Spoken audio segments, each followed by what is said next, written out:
자, 이제 그러면 이렇게 지속가능 발전이 만들어지고 확산되고 발전시켜 왔는데 이 지속가능 발전이라는 담론을 우리는 얼마나 잘 이해하고 있을까? 이렇게 한번 생각을 해보죠. 지속가능 발전이라는 담론이라고 얘기하는데 담론이라는 거는 뭐냐면 사회적인 문제 이거에 대해서 많은 사람들의 생각들을 모으는 것이 담론입니다. 그래서 이 담론이라는 것은 사실은 사회적인 필요성에 의해서 담론이 부각되는 거죠. 보통 이머지라는 말을 쓰는데 담론이라는 것들이 만들어집니다.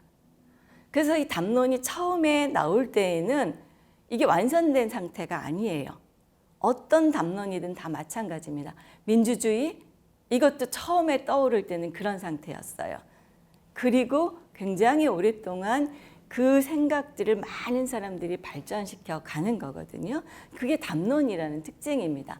그래서 담론은 처음에 만들어질 때에는 지금까지 우리가 해왔던 것과는 다른 생각을 담고 있기 때문에 잘 이해되기 어려운 특성을 가지고 있어요.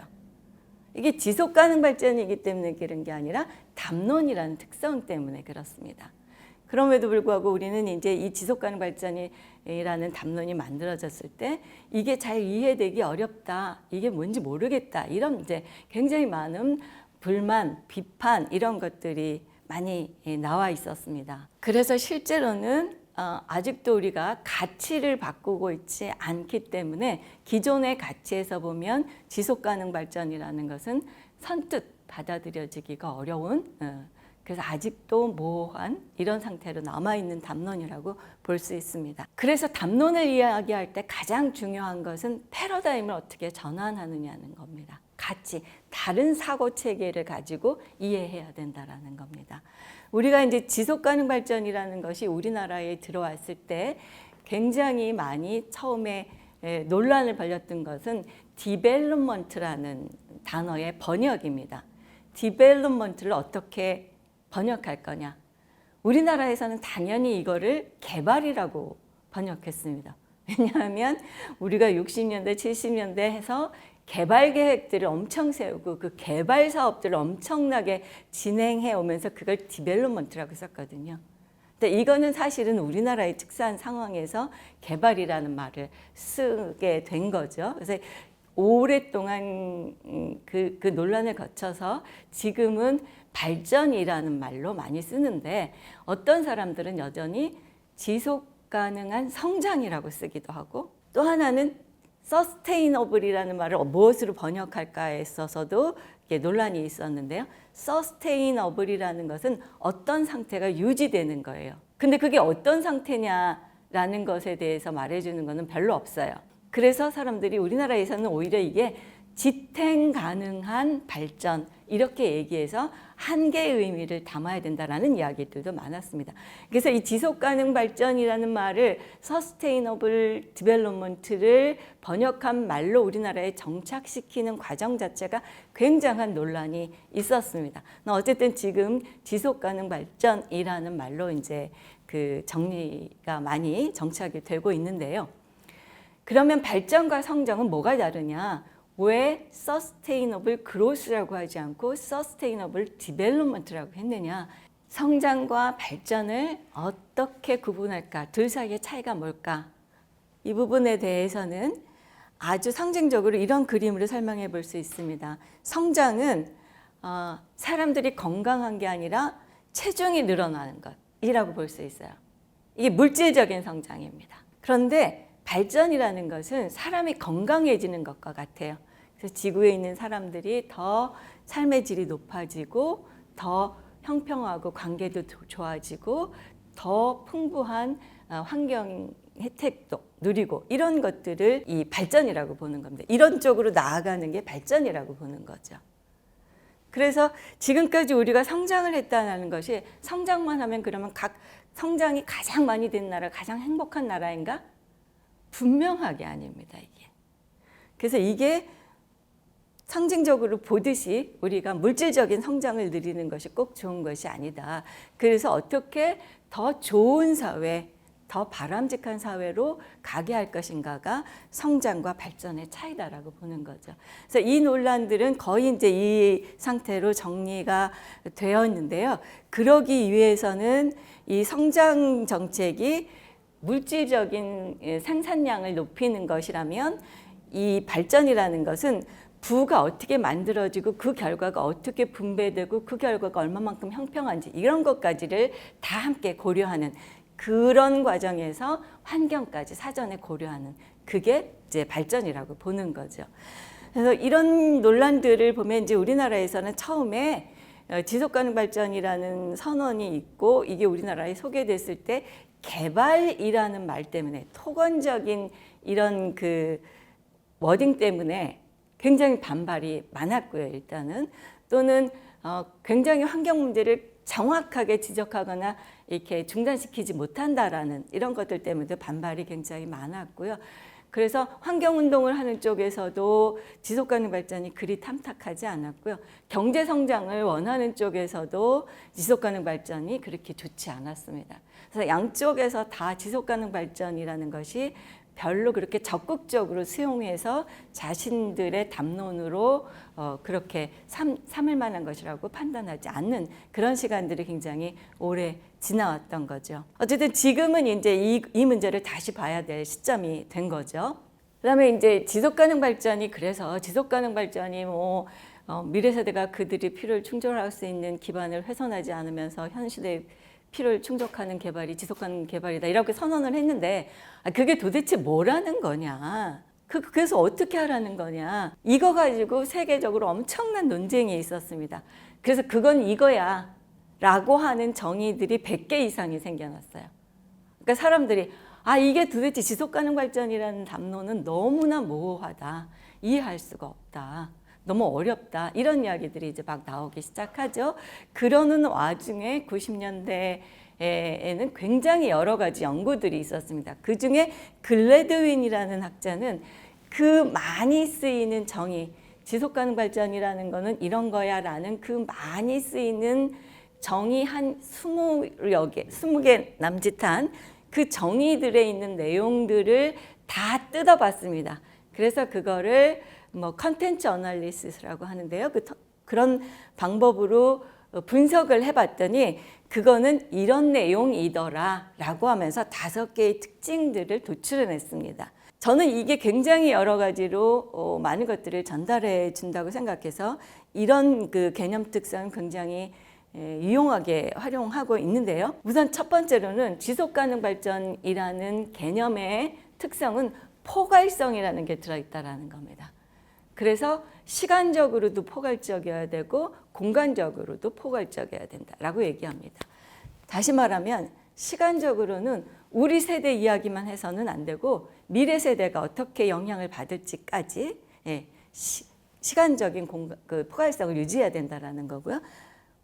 또 하나 공간적인 포괄성은 예를 들면 우리가 쓰레기를 만들어서 쓰레기 처리 비용이 비싸니까 중국에 오지 동남아에 오지 이런 데 갖다 버리면 문제의 해결이냐?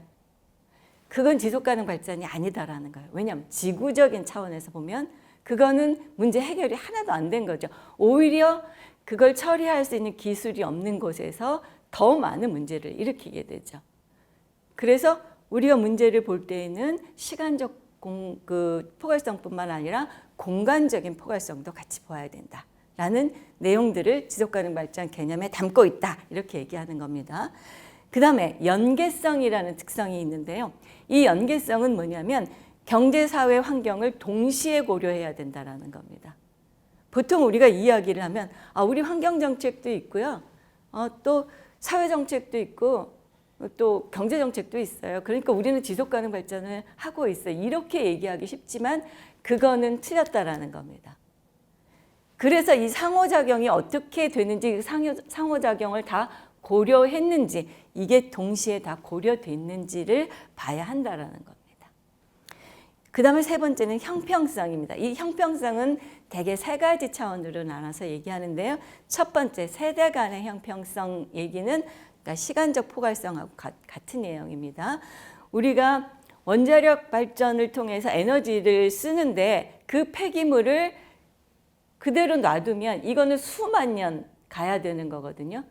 그럼 우리 뒤에 오는 세대들은 자신들이 그 폐기물로 발전시킨 전력을 하나도 쓰지 않았음에도 불구하고 그걸 관리하는 부담을 다 떠안아야 돼요. 이게 미래 세대에다가 부담을 주는 거죠.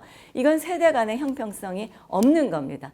이런 일을 우리는 폐기물을 정가시키는 것에서도 하고 자원을 고갈시키는 것에서도 하고 오염시키는 것에서도 하고 이렇게 하고 있다는 거죠.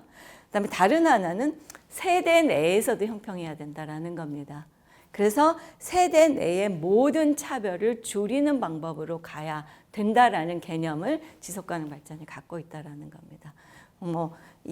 지금은 우리는 오히려 경제가 점점 양극화되고 형평성이 악화되는 쪽으로 가고 있는 거죠. 그래서 이런 개념들을 다시 볼 필요가 더 커지는 거죠. 하나 더 추가할 것은 생물 종 간의 형평성입니다. 참 어려운 일인데요. 특히나 계몽 사상 이후에 자연을 존중하는 생각 또는 자연을 두려워하는 생각들을 굉장히 미개한 생각으로 보고 자연을 우리가 인간의 삶을 위해서 정복할 수 있다고 생각하고 과학이 그 모든 것을 할 수 있다는 생각들이 굉장히 많이 퍼지게 되면서 지구상에 있는 모든 생물종은 인간을 위해서 존재한다고 생각합니다. 그래서 우리가 모르는 것은 별로 의미가 없는 것, 우리가 활용할 수 없는 것은 가치가 없는 것 이렇게 분류하지만 사실은 지구 생태계는 그 모든 것들이 같이 짜여져서 거미줄처럼 다 연결되어서 만들어지는 것이기 때문에 생물종, 모든 생물종들이 존중되어야 한다. 그게 생물 다양성을 유지할 수 있어야 인간 사회도 가능하다. 이런 이야기입니다. 그다음에 안정성입니다. 안정성은 굉장히 여러 가지 내용을 담고 있습니다. 예를 들어서 물리적으로 어떤 그 재해가 일어나서 생기는 일, 또는 뭐 자원이 고갈돼서 경제가 갑자기 충격을 받는 일, 뭐 이런 것들, 정말로 안전이라는 것들, 또는 인권이 유지되는 것, 민주적인 참여 기회가 보장되는 것, 이런 모든 것들이 안정성 요소에 다 들어가고 이런 것들이 나빠지지 않아야 지속가능 발전이라고 얘기하는 겁니다. 신중성입니다. 신중성은 정치, 사회, 기술적 의사결정을 신중하게 해야 한다는 겁니다. 우리가 앞에서 얘기할 때 지속가능 발전이라는 것은 어떤 한 특정한 상황이 아니라 많은 것들을 같이 묶어서 그 사회의 문제를 해결하는 방향을 정하는 것 이렇게 얘기했었는데요. 그럴 때 신중해야 된다는 겁니다. 신중이라는 것은 뭐냐면 어떤 하나의 문제는 해결했는데 그것 때문에 다른 문제가 생겼어요. 이러면 이건 신중한 기술이 아닌 거죠. 다시 예를 들지만 원자력 쓸 때는 굉장히 우리가 에너지 부족을 위해서 굉장히 좋은 것이라고 생각했지만 그 이후에 생기는 문제점들이 굉장히 많이 드러나고 있는 거죠. 그러니까 이런 기술들을 신중하게 해야 된다. 근데 신중하기 위한 의사결정 방법이 뭐냐? 이건 전문가들이 모여서 의사결정을 하면 안 된다라는 겁니다.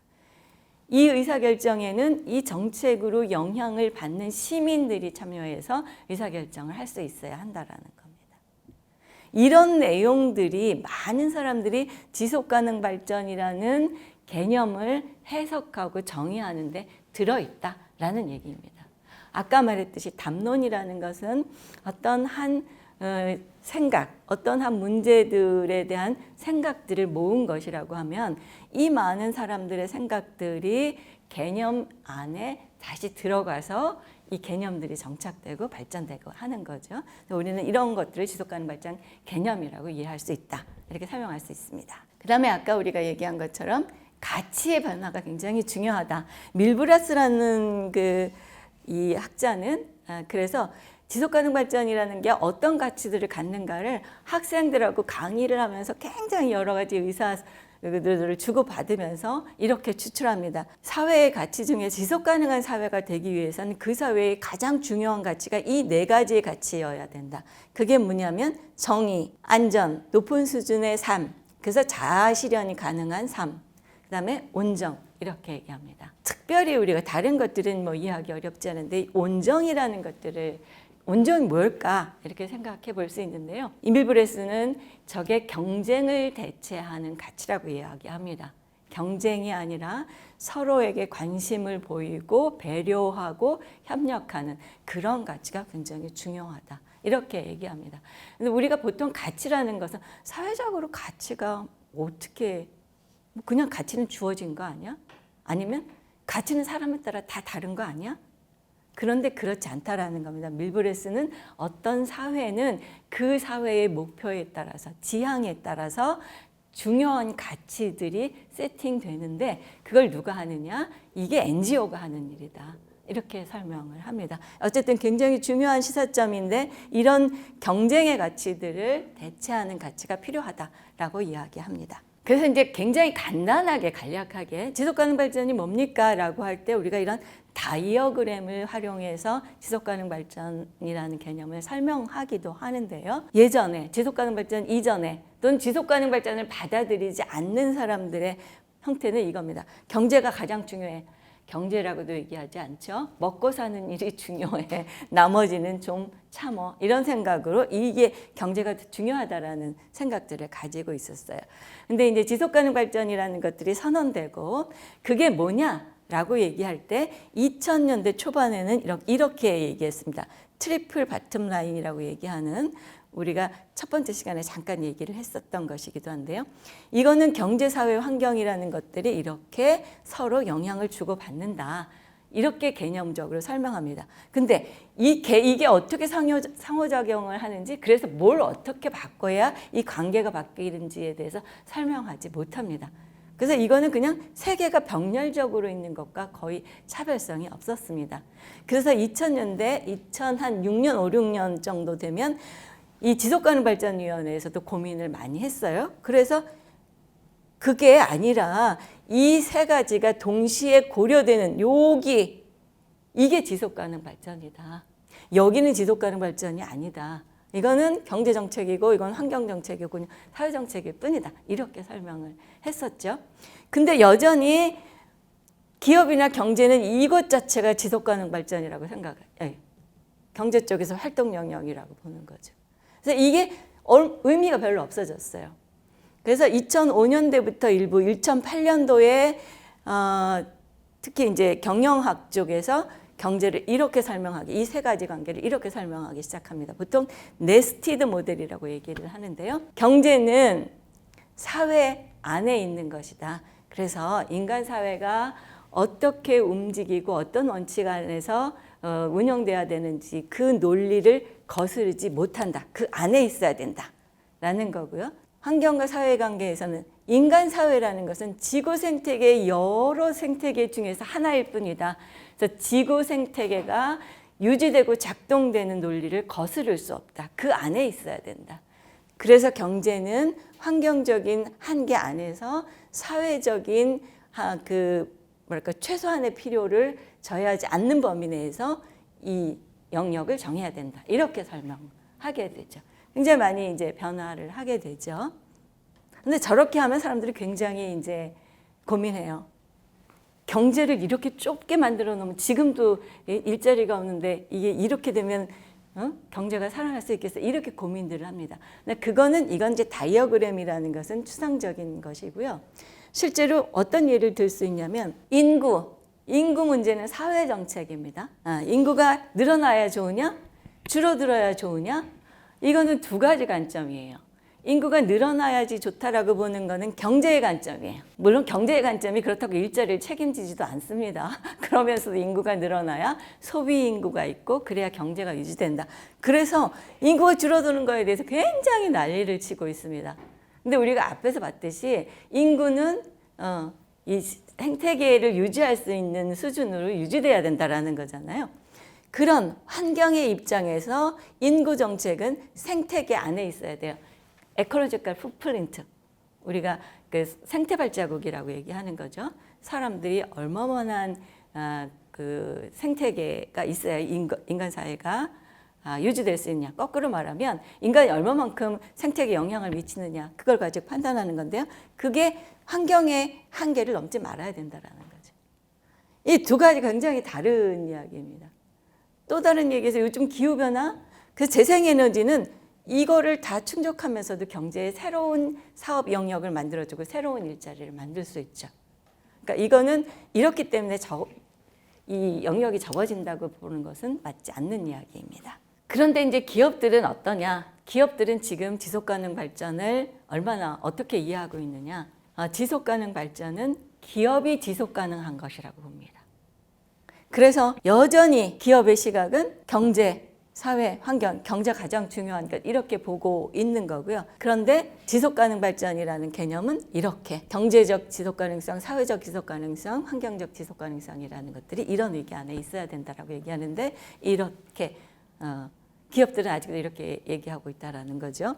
기업들은 그러니까 지금도 지속가능 발전이 뭐냐고 그 조사를 해보면 제 박사학위 논문이 이거였는데요. 기업하고 공무원, 시민사회가 지속가능 발전이 뭐라고 보는가에 대한 굉장히 명확한 차이가 있습니다. 기업들은 거의 대부분이 기업이 수익을 계속 내는 것이 지속가능 발전이라고 봅니다. 근데 어떤 기업이 오염을 많이 발생시키면서 돈을 많이 버는 거는 지구가 지속가능해지는 것과는 다릅니다. 오히려 그거는 지구적 지속가능성에는 폐가 되는 거죠. 그래서 기업들이 지속가능 발전을 제대로 이해하고 있지 못한 게 지금의 가장 큰 문제입니다. 그래서 ESG가 기업을 변화시키기 위해서는 아까 처음에 우리가 ESG가 그럼 지속가능 발전을 다 담고 있느냐라고 봤을 때 그 문제가 해결이 돼야 되는 거죠. 기업들이 지속가능 발전을 제대로 이해하고 지속가능 발전이라는 지구적 과제에 우리가 어떤 영향을 미치는지, 왜 지금 사회가 지속 불가능한지, 우리가 그렇게 만드는데 무슨 문제를 일으켰는지를 이해하고 그렇지 않은 지속 가능한 사회로 가기 위해서 우리가 어떤 활동들을 어떻게 바꿔나가야 될지를 심각하게 생각하는 것. 여기가 지속 가능 발전의 출발이고요. 기업의 지속 가능 발전의 출발이고 이게 있으면서 ESG를 해야지 기업이 바뀌죠. ESG 보고서를 하나 더 낸다고 해서 기업의 활동이 바뀌지도 않고 지속 가능 발전이라는 게 가능해지지도 않는 거죠. 지금까지 지속가능 발전이라는 것들이 어떻게 만들어지고 확산되고 실천되고 여기까지 왔는지를 쭉 살펴봤습니다. 1962년에 레이첼 카슨이 침묵의 봄을 썼을 때 사실은 경제 쪽에서는 굉장히 그 한동안 세계를 지배했던 밀턴 프리드만이 시장과 자유라는 책을 썼습니다. 자본주의와 자유라는 책을 썼습니다. 그리고 환경 문제나 이런 것들이 굉장히 큰 문제라고 얘기하는 그런 목소리들을 외면하고 그 밀턴 프리드만이 제기했던 기업은 이익을 내는 게 가장 중요한 의무다. 이런 쪽으로 2008년까지 왔습니다. 그런데 2008년에 그 이야기들, 그것을 가정으로 한 경제 이론들은 더 이상 어떤 그 지지를 받기 어려운 상태가 된 거죠. 신자유주의, 시장자본주의 또는 세계화 이런 것들은 그 이후에는 내놓고 지지하는 사람들은 사실 없습니다. 우리는 아직도 그걸 완전히 정리하지 못하고 있어서 그때의 경제 관행들이 지금도 제대로 걷어내지지 않고 이행되고 있는 것은 사실이지만 그렇다고 해서 경제학계에서 이 이론들을 주장하거나 옹호하는 이런 움직임은 이제 없습니다. 그래서 ESG를 태동시켰던 레리 핑크가 더 이상 기업의 목표는 주주이익 극대화가 아니다라고 선언하는 데까지 이르는 거죠.